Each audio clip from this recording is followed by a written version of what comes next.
pelo sinal da Santa Cruz, livrai-nos Deus nosso Senhor dos nossos inimigos.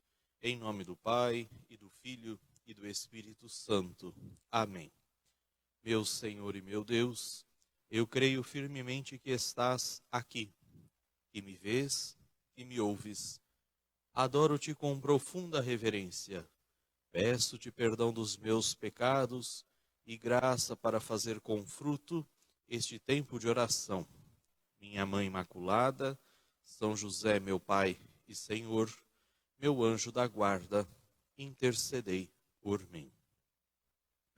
Nós estamos na quarta meditação da série Presença de Deus, uma série que visa nos ensinar, nos preparar para estarmos em contato com Deus da melhor forma possível, através da nossa oração, da nossa reflexão, da nossa conversa, como nós dissemos, alimentados, porque temos, sobretudo, um clima propício.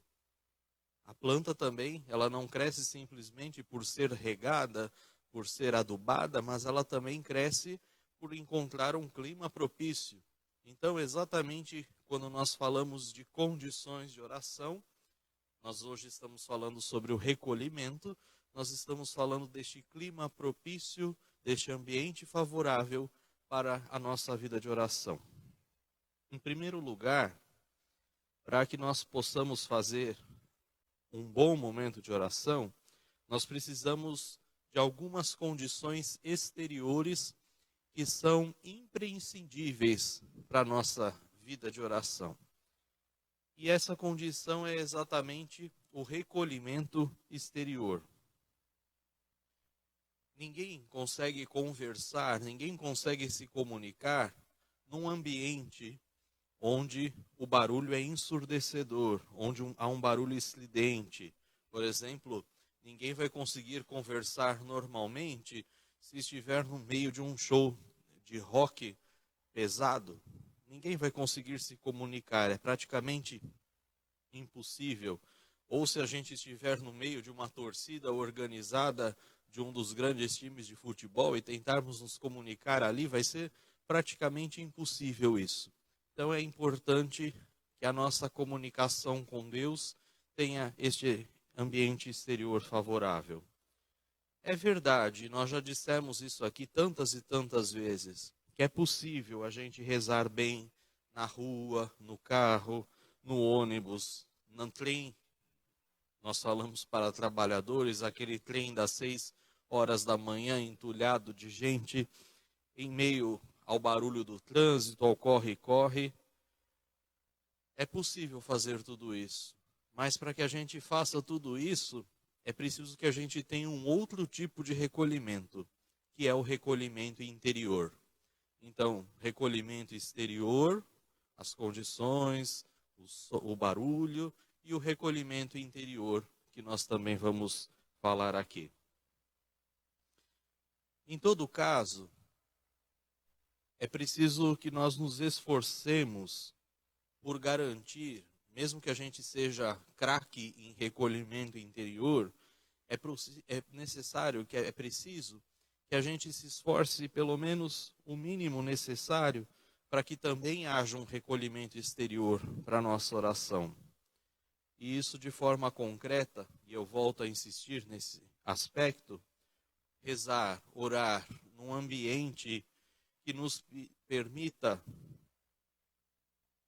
um certo isolamento, que nos permita que não sejamos atrapalhados, se assim nós podemos dizer.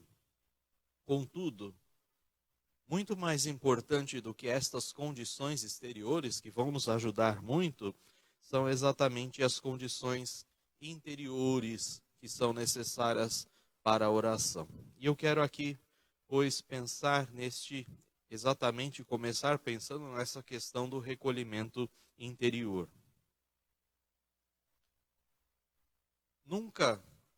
Será que nunca nos aconteceu de nós estarmos sozinhos no quarto, na cama, ou se não, num ambiente isolado, silencioso,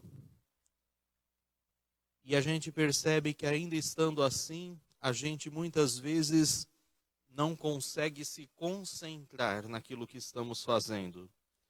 A gente percebe que no nosso interior há uma grande confusão, uma grande agitação, algo caótico dentro do nosso interior. Certamente isto já aconteceu com você, assim como acontece muitas vezes comigo. Então passa na nossa cabeça, passam ideias que ficam martelando na nossa cabeça, pensamentos variados, a gente vai de uma coisa para outra, o nosso intelecto é ótimo para isso, né? A nossa mente é ótima para isso. A gente está pensando uma coisa que puxa a outra, a gente vai daqui para lá. Ideias, pensamentos variadíssimos. A gente se lembra daquilo que passou, vem à nossa mente as nossas preocupações, os medos, alguns medos que ficam marcados. Ou em outras situações, será que em alguns momentos nós temos em nós o medo de enfrentar a sós com nós mesmos, com a nossa alma, a enfrentar a nós mesmos e descobrir que em nós, muitas vezes, há um grande vazio? Será que a gente tem medo de enfrentar esse vazio interior que muitas vezes nós vamos encontrar em nós mesmos?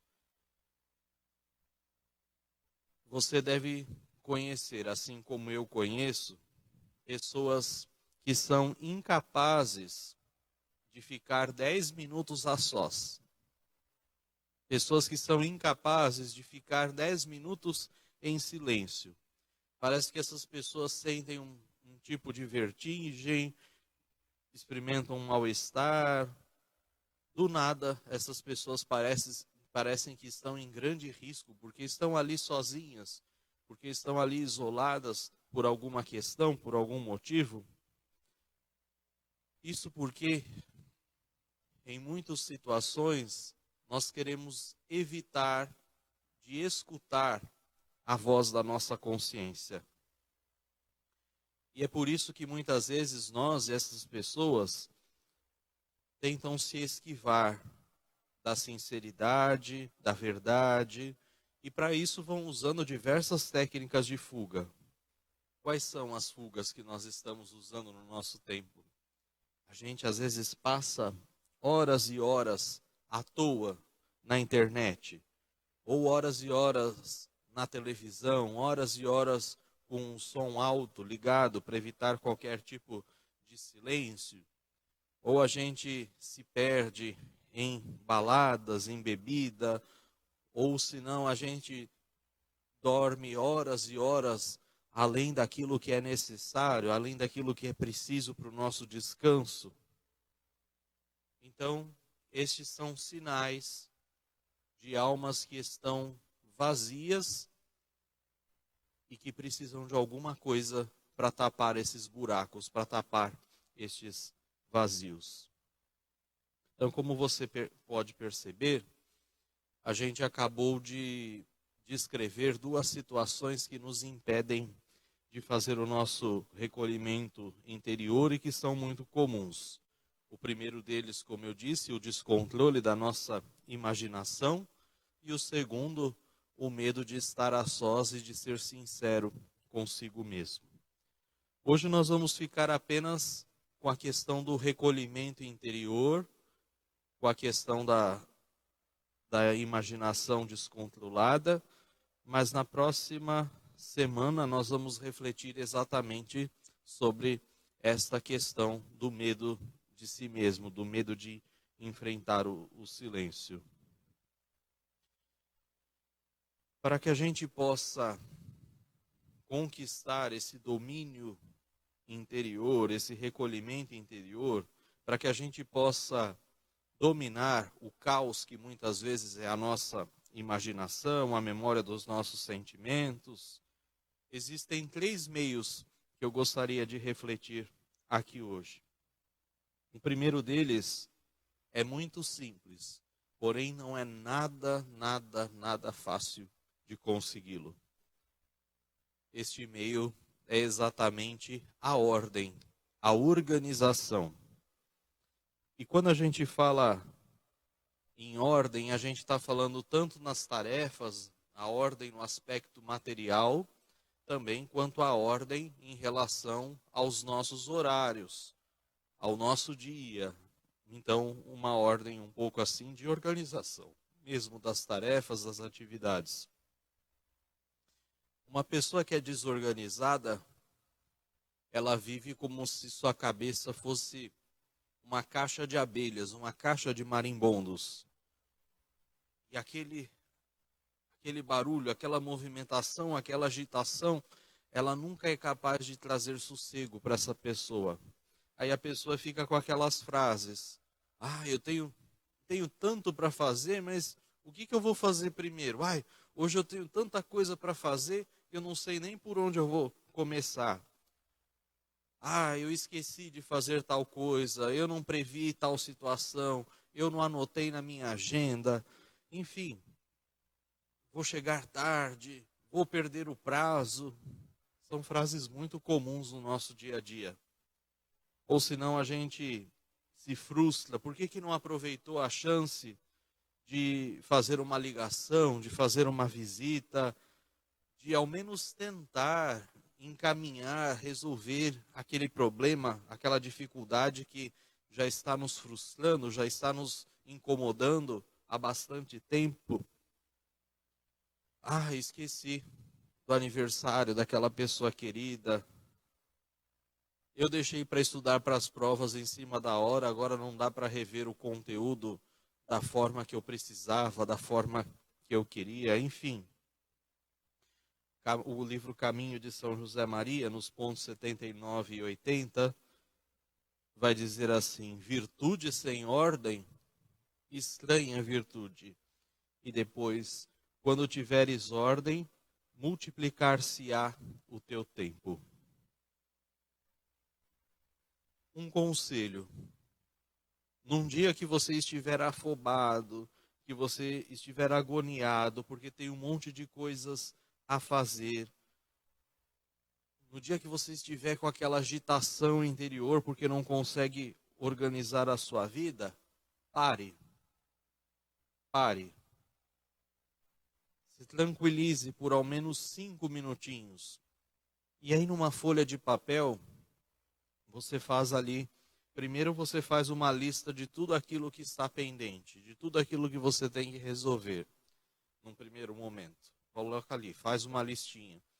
Depois, num segundo momento, você pega aquela infinidade de coisas e tenta organizar numa ordem de prioridades. O que é importante fazer primeiro? O que eu faço depois? Faça isso.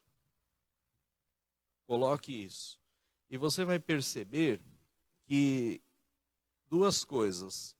Primeiro, que os afazeres não são tantos como a sua imaginação, como a sua agitação insinuava. E a segunda coisa que você vai perceber é que o tempo também não é tão curto como a gente pensa que é, como parece. Geralmente, quando a gente se organiza dessa forma, se a gente não conseguir fazer tudo o que estava ali, a gente vai conseguir fazer quase tudo, praticamente tudo. E ainda, muitas vezes, a gente vai perceber que a gente acaba por demorar muitas e muitas vezes mais tempo do que precisava numa determinada tarefa, numa determinada coisa. Às vezes a gente demora demais em telefonemas, em conversas não tão produtivas, como dizia minha avó, em papo furado, em conversa mole. Tempo que a gente poderia ter aproveitado melhor para fazer as nossas coisas. Ou senão a gente tem alguns intervalos de descanso, alguns intervalos fazendo outras coisas, mexendo no celular, na internet, que muitas vezes são mortos, são desnecessários. E aí a gente vai percebendo que se a gente tiver uma vida bem ordenada, bem planejada, o tempo sempre vai render muito mais do que a gente imaginava. Quando a gente se organiza bem, a gente dribla a ansiedade que está em nós. E depois, quando nós chegarmos no final do dia, ou quando nós amanhecermos, vai ficar muito mais fácil a gente se recolher interiormente. Vai ficar muito mais fácil a gente ter paz interior para a gente poder fazer a nossa oração com mais serenidade e com mais proveito. Uma coisa vai puxando a outra, uma coisa vai levando a outra. Segundo meio de vencermos, de fazermos este caminho do recolhimento interior, é exatamente vencer aquela curiosidade que é inútil, ou pior, aquela curiosidade que é ruim, que é má. A palavra de Deus nos diz que os olhos e os ouvidos são janelas. Mas muitas e muitas vezes, nossos olhos são olhos de urubu, que só enxergam carniça, que só enxergam coisa ruim. E os nossos ouvidos muitas vezes são bueiros, onde vai parar todo tipo de esgoto, onde vai parar todo tipo de conversa inútil, de conversa vã. Preste atenção, o que é que você está deixando entrar pela sua alma? O que você está deixando entrar na sua vida através desses dois meios, olhos e ouvidos? É preciso que a gente lute para evitar certas curiosidades muitas vezes descontroladas. É preciso vencer esse defeito. E quando a gente consegue fazer isso, a gente também percebe que a nossa vida se torna mais tranquila, mais fácil. E por fim, o terceiro meio, que também não é fácil, é você mal percebe que a sua imaginação e a memória estão agitadas com imagens, com pensamentos inúteis, com coisas que são nocivas para a sua vida interior. Não se entregue a essas coisas. Rapidamente reaja, procure reagir a essas coisas. Você pode fazer isso com um ato de vontade. Tenho que parar de pensar nisso e comece a pensar em outra coisa. Ou melhor, você também pode pedir a ajuda de Deus, de Nossa Senhora, dos santos, dos anjos, também para que te livre daqueles pensamentos, daquela imaginação ruim. Se à noite você não consegue adormecer, reze, pegue o terço, reze o Santo Rosário, reze jaculatórias, como faziam os antigos santos. Pegue um livro bom, de preferência aqueles que são bem grandes, bem grossos, que são ótimos soníferos. Mas não se entregue às más inclinações, aos más pensamentos. E quando a gente fala, portanto, em recolhimento na oração, a gente está falando exatamente disso. Desta paz, desta conquista de silêncio interior e exterior. E eu quero terminar esta meditação com uma palavra da Madre Teresa de Calcutá. Ela diz assim: o fruto do silêncio é a oração. O fruto da oração é a fé. O fruto da fé é o amor. O fruto do amor é o serviço.